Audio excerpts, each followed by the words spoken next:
नमस्कार दोस्तों, ये है उत्तराखंड के पौड़ी जिले में वसुंधरा देवी यानी बाल कृष्ण की पूजा का, ठीक है, जिसको मक्खन और खीर से जो इसकी पूजा होती है।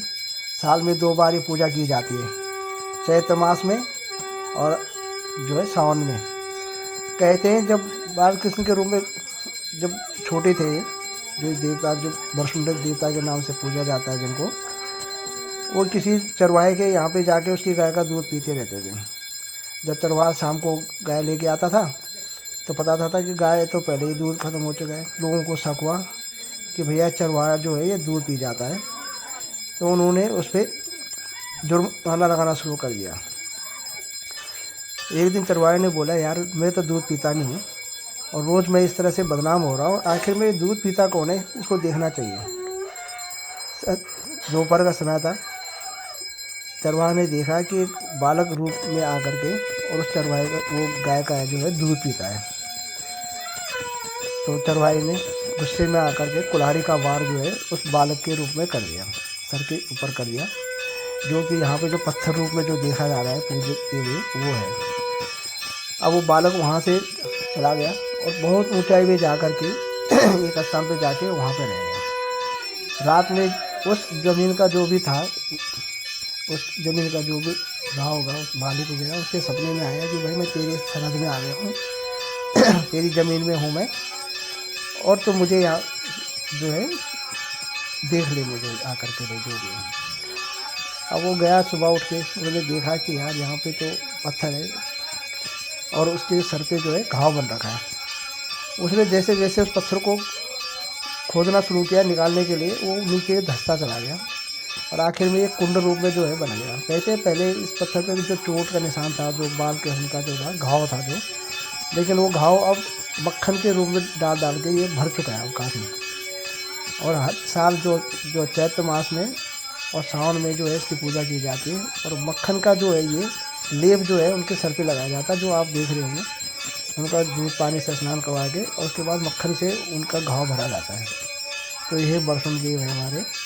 ये कोलाघाट जो है पौड़ी ज़िले के अंतर्गत, वहाँ पे हर वर्ष इसकी पूजा होती है और कम से कम 20-25 गांव है जो इसके सरहद में आते हैं, उस क्षेत्र में आते हैं। उन गाँव के लोग जो भी है 3 दिन तक उस दूध को न पीते हैं, सिर्फ उसका जो है मक्खन बनाते हैं और उस दौरान उस चाय में उस दूध से जो है किसी भी अन्न का ग्रहण नहीं करते। यानी अगर आप चाय पियोगे तो उसके साथ रोटी नहीं खा सकते हो, दूध पियोगे तो उसके साथ कुछ खा नहीं सकते हो, ठीक है। सिर्फ चाय पीनी है, उसके साथ अन्न जल का नहीं होता है, उस दिन त्याग करना पड़ता है उस चाय के साथ या रोटी के जो भी है दूध के साथ। और उसके बाद उसका मक्खन निकाल करके और उसको यहाँ पे चढ़ाया जाता है। ये जो पत्थर रूपी आप देख रहे हो ये वही है और ये घाव अब भर चुका है काफ़ी, मतलब ये कुल्हाड़ी का घाव जो था पहले, अभी मान्यता 1 इंच के 2 इंच के लगभग रह गया है।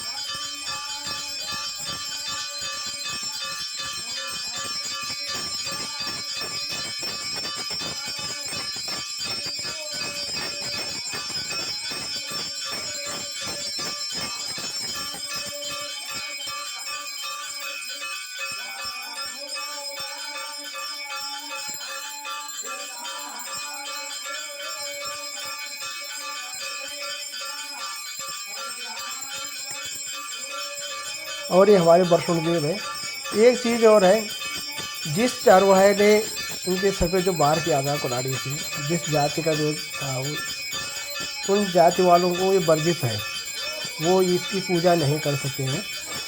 उनको यहाँ पे जो वसुंधरा देव है जो हमारे देवता है, यहाँ पे आना वर्जित होता है और वो इस क्षेत्र में या यहाँ पे दर्शन करने नहीं आ सकते और न यहाँ पे वो इस तरह का प्रसाद चढ़ाने या इस तरह की पूजा करने आ सकते हैं।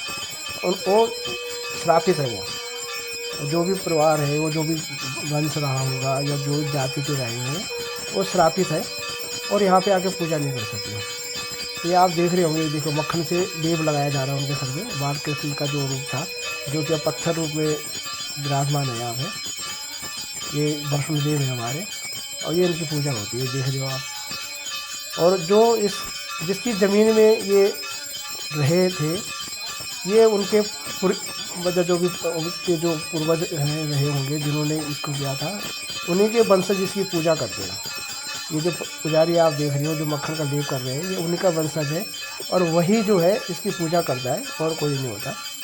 ये गांव वाले जो भी इस क्षेत्र के जितने भी गांव हैं वो आकर के यहाँ पे लाते हैं और उस वंश का पूजा पंडित है या जो भी है उस वंश का जो भी रहा हो, चाहे बच्चा रहा हो चाहे जो भी होगा, वो आकर के इसकी पूजा कर रहे हैं। दूसरा कोई इस तरह की पूजा नहीं कर सकता। ये आप देख रहे हो ये मक्खन से जो पूजा हो रही है उनकी।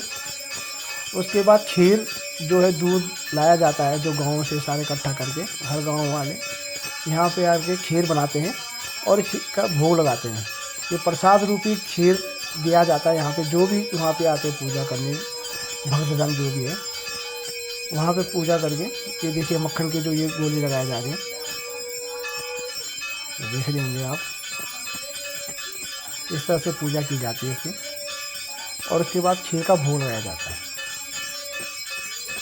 जब भी कोई नया अनाज होता है उस अनाज को अलग से रख करके और इस पूजा के लिए निकाला जाता है। जो अनाज होगा वो पहले ही अलग जब खेतों से निकलता है तो तभी उसके लिए अलग से निकाल दिया जाता है।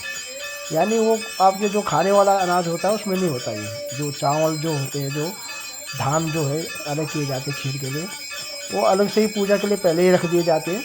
जब वो कटाई होती है वहाँ खेतों से और खेती से जब उसकी मंडाई होगी और उसको छांटना होगा, उस धान को अलग से रख करके अलग से पूजा के लिए रखा जाता है।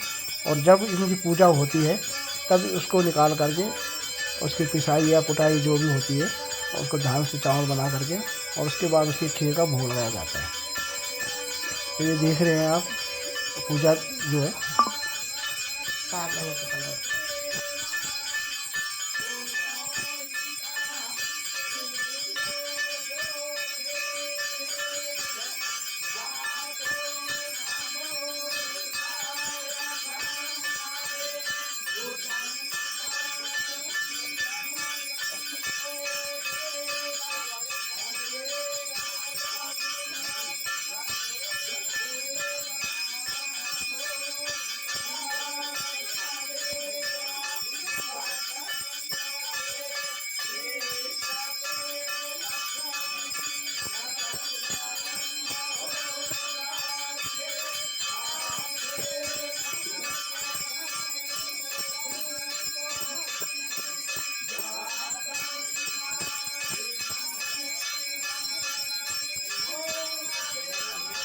जय हो वैष्णो देवता की।